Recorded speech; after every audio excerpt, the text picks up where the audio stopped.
hi guys है सबैजनाको video वर्षेको देख्दा देख्दा वाक्कै लागेर चाहिँ मैले पनि है हामी पनि वर्षे गयौँ आज यसरी है सो भर्खर पुग्यो है गाडीमा अब यहाँदेखि चाहिँ स्टार्ट गर्ने हामी यहाँबाट हिँड्नुपर्छ एकदमै लामो बाटो छ सो त्यही भन्दै हिँड्दै गयौँ हामी यसरी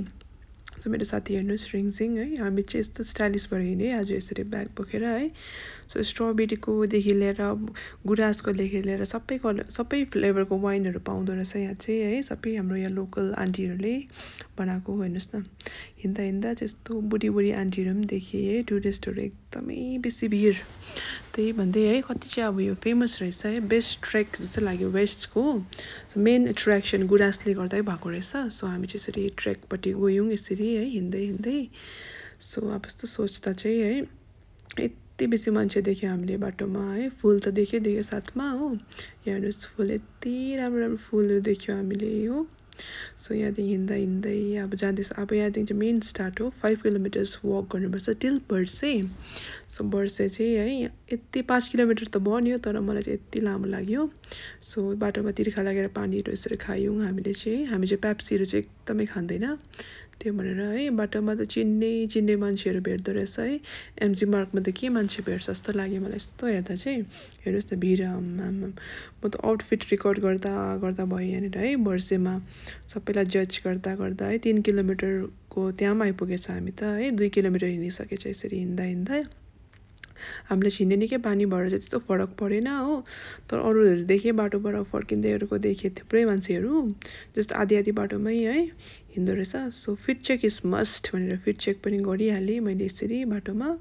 सो हिँडेँ है सबैजना देखेँ मेरो साथी हेर्नुहोस् हामी चाहिँ ब्याग प्याकर चाहिँ होइन त्यो भनेर अर्को स्टाइलको ब्याग भएको थियो सो बाटोमा भोक लागेर यसो खाजा खानु पर्यो भनेर हामीले है खाजाहरू पनि खायो सो लेक नलागोस् भनेर 3x रम पनि एक बिर्को पनि खायो है यसरी सो यो चाहिँ खानै पर्ने रहेछ नि हाई अल्टिट्युड जाँदा चाहिँ सो हेर्नुहोस् न अब यस्तो हिँड्दै गुराँस त एकदमै देख्दैन रहेछ बाटोमा अब अलमोस्ट हामी पुग्नु आँटेको थियो गुराँसै देखेन होइन के भन्दा चाहिँ मैले के एनालाइज गरेँ भन्दा चाहिँ बुढो रुख भएर रहेछ है अन्त फेरि यो यङ ट्रिजहरूमा चाहिँ एकदमै गुराँस रहेछ यो चौरमा आएर हामी चाहिँ एकदम रेस्ट गऱ्यौँ यहाँदेखि चाहिँ पासमै हो अलिकति 5 मिनट्समा पुगिहाल्छ वर्षे है यहाँ चाहिँ सबैजना आएर यसरी रेस्ट गर्दो रहेछ ट्रेकर्सहरू है सो हेर्नुहोस् न एकदमै राम्रो वेदर भयो घाम लागिदियो है टक्कै फोटो सनकिस्ड भइदियो सो हामी एकदमै खुसी भयो हामी मेरो रिङसिङला सो उसले गर्दा म यहाँ छु आज है यसरी उसले गर्दा चाहिँ है उसको स्टाफहरूसँग आएको सबै टिमहरूसँग सो यहाँ पनि फिट चेक इज मस्ट भनेर म फिट चेक गरिहालेँ है सो मेरो फिट चेक हेर्नु चाहिँ को चाहिँ जिन्स लगाएर ट्रेकिङ जान्छ कमेन्ट गरिदिनुहोस् है तर मैले मात्रै जिन्स लगाएको होइन रहेछ थुप्रो मैले हिल्समा पनि देखेँ एनिवे है अब यो चाहिँ किनकि सिम्पल ट्रेकै रहेछ नि त त्यस्तो एक्सट्रिम लागेर हिँड्नु सजिलो लाग्यो है अब हामी ग्रुप फोटो पनि खिचिहाल्यो सो यो पिङ्क कलरको त भयो है मैले एकदमै lot of new varieties of गुराँस पनि देखेँ है यो ठाउँमा चाहिँ जस्तै एकदमै पर्पल कलरकोदेखि लिएर वाइट कलरको गुराँसहरू है डार्क पिङ्कहरू सबै देखेँ है सो एकदम यहाँ चाहिँ है सनसेटहरू पनि देख्नु पाउँदो रहेछ त्यो भनेर चाल पाएँ है होइन हाम्रो ब्याग यति स्टाइलिस ब्याग अनि यहाँ लेक पनि रहेछ तर अलिक पानी कम्ती भएको लेक रहेछ है so it's one of the attractions for tourist है टुरिस्टहरू एकदमै बेसी देखेँ है उनीहरूले त यस्तो भन्दै थियो है बाटोमा क्यामेराले one capture the beauty but हाम्रो आँखाले यस्तो राम्रो क्याप्चर गरिरहेछ भन्दै भनेको सुनेँ है एकदमै मलाई मोटिभेट भयो है this place can be the होइन एकदमै डरलाग्दो एट्र्याक्सन टुरिस्ट स्पट हुनसक्छ फ्युचरमा so we have to maintain it कसले पनि के मैलाहरू नगरिदिनुहोस् तपाईँहरू जानुहुन्छ भने चाहिँ है किप इट क्लिन यही भएर चाहिँ टुरिस्टहरूले मन पराउँछ है एकदमै सफा छ एउटा हामी एकदमै थुप्रो मान्छेहरू भेट्यो जसले चाहिँ मेन्टेनेन्स गरिरहेको देखेँ है त्यो सफाई अभियान ड्राइभहरू गरिरहेको देखेँ एकदमै खुसी लाग्यो क्या यति साह्रो हाम्रो मान्छेहरूले है आफ्नो के सेल्फलेसली हुन्छ नि अब उनीहरूले यस्तो सबै डस्टबिन मैलाहरू टिपिरहेको देखेँ इभन हाम्रो टिममा पनि त्यस्तो मान्छेहरू थुप्रो देखेँ मलाई खुसी लाग्यो है सो हेर्नुहोस् है मलाई त अब यहाँ यस्तो भ्यू देखेर चाहिँ एउटा चाहिँ भिडियो गरिहाल्छु सोचेँ है रिल बनाउन सक्छु भनेर चाहिँ टक्कै मेरो साथीलाई मैले कति फोटो खिच्नु लगाएँ है यसरी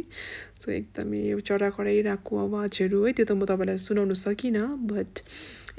एकदमै पिसफुल यो हेर्नु न सिधै बाटो कसले मेन्टेन गरेको इट्स हाइली मेन्टेन्ड है एकदमै राम्रो रहेछ all thanks to our forest department and government of Sikkim है यति साह्रो मेन्टेन गरेर राख्नु भएको रहेछ है यो जस्तै यो टेन्टहरू देख्नु हुँदैछ सबै यो फरेस्ट डिपार्टमेन्टले कन्ट्रोल गर्छ उहाँहरूले जो ट्रेकर्सहरू आउँछ उनीहरूलाई पर हेड 1000 गरेर दिँदो रहेछ है अन्त विथ फुड इन्क्लुडेड 1000 मा तपाईँले 1 डे स्टे गर्नु सक्नुहुन्छ है इभन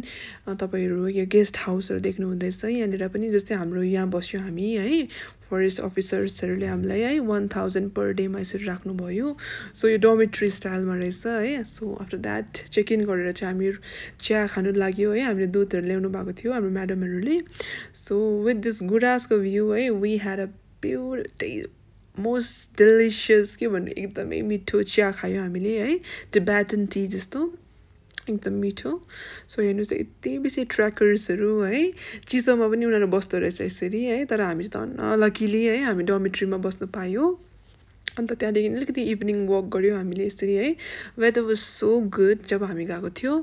अन्त म what I want suggest to the trekkers भन्दा चाहिँ तपाईँहरू एकदमै प्रपर उयो गरेर ट्रेकिङ उयसमा आउनुहोस् है एकदमै पावर ब्याङ्कहरू लिएर आउनुहोस् प्रिपेयर भएर आउनुहोस् किनकि यहाँ चाहिँ no electricity no nothing extra ब्ल्याङ्केटहरू ल्याउनु सक्नुहुन्छ भने चाहिँ please carry your own blanket bedsheet is must होइन किनकि यहाँ चाहिँ हामीले कति कति प्रब्लम फेस गरेँ त्यो चाहिँ हाम्रो मनमै छ होइन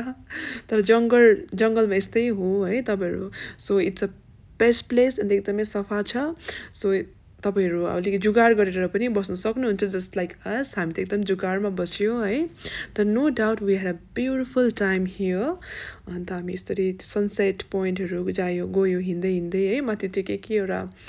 त्यहाँ पूजा गर्ने ठाउँहरू रहेछ त्यहाँदेखि चाहिँ है सोरेङहरूदेखि लिएर थुप्रो ठाउँहरू देख्दो रहेछ तर अनफर्चुनेटली यो अलिकति फगी डे भएर चाहिँ हामीले केही देख्नु पाएन बट नो वरिज है हामीले एकदमै राम्रो वक भयो है प्लेजेन्ट थियो यहाँबाट हेर्नुहोस् न भ्यू देख्न सक्ने थियो बट हामीले देख्नु पाएन बट विल कम अगेन है त्यति बेला हेर्नेछौँ हामी जब फेरि आउँछ सो त्यही भन्दै हामी यसरी फर्क्यो है थोडा एक दुईवटा फोटोहरू खिच्यो त्यहाँदेखि चाहिँ हामी ब्याक भयो टु आवर प्लेस सो उसलाई सोधेको त माथि के छ भने त लपडाँडा अरे हो उसले मसँग एकदम जिस्क्यो है लपडाँडा चाहिँ छैन रहेछ माथि चाहिँ पूजा गर्ने ठाउँ थियो रहेछ है उसले चाहिँ त्यस्तो भन्थ्यो बट माथि गएर हामीले एकदमै राम्रो फोटोहरू खिच्यो है यहाँ पनि चौर रहेछ यहाँ बसेर तपाईँहरू रेस्ट गरेर है के खानुहरू सक्नुहुन्छ यति राम्रो गुराँसहरू देख्न सक्नुहुन्छ यहाँ चाहिँ तपाईँले एकदमै विसहरू माग्नु सक्नुहुने रहेछ तपाईँको जे विसहरू माग्नुहुन्छ है एकदमै पुरा हुने रहेछ है सो मैले पनि एक दुईवटा विस त मागेँ तर त्यो चाहिँ के हो म त भन्दिनँ है सो त्यस्तो भन्दै हामी ब्याक टु आवर प्लेस हामी जाँड खायो अन्त हामीले है किनकि हामीले चाहिँ तल सम्बारेबाट स्पेसल जाँड लिएको थियो है तर वी अल्सो ट्राइड सम चिकनहरू पनि लिएर यहाँ रोस्ट गरेर खायो है अन्त रिङजिङले एकदमै सादेको चिकन पनि बनाइहाल्यो है एकदमै जाँगरिलो छ हाम्रो रिङजिङ चाहिँ अन्त यहाँ चाहिँ खानाहरू पकाएर चाहिँ हामीलाई दिनुभएको थियो उहाँहरूले है सो तपाईँको 1000 मा इन्क्लुड हुन्छ खानाहरू सो यहाँ बसेर खानु सक्नुहुन्छ है आगो पनि ताप्नु पाउँदो रहेछ यो गेस्ट हाउसमा चाहिँ है एकदमै रमाइलो भयो हामीलाई चाहिँ यसरी हो सो सादेको चिकन पनि रेडी भयो सो इन द मर्निङ है नेक्स्ट मर्निङ चाहिँ हामीले यसरी यो भ्यू 7 चाहिँ 7:30 चाहिँ है 7:30 बजेको थियो अन्त यस्तो राम्रो हामीलाई यो कौरी सर्भ गर्नुभएको थियो अन्त इभन टी है निन्द्रा त त्यस्तो राम्रो लागेको जस्तो लागेन तर आई इन्जोयड अन्त यो चाहिँ मेरो चिया हो चिया पनि पाएँ यसरी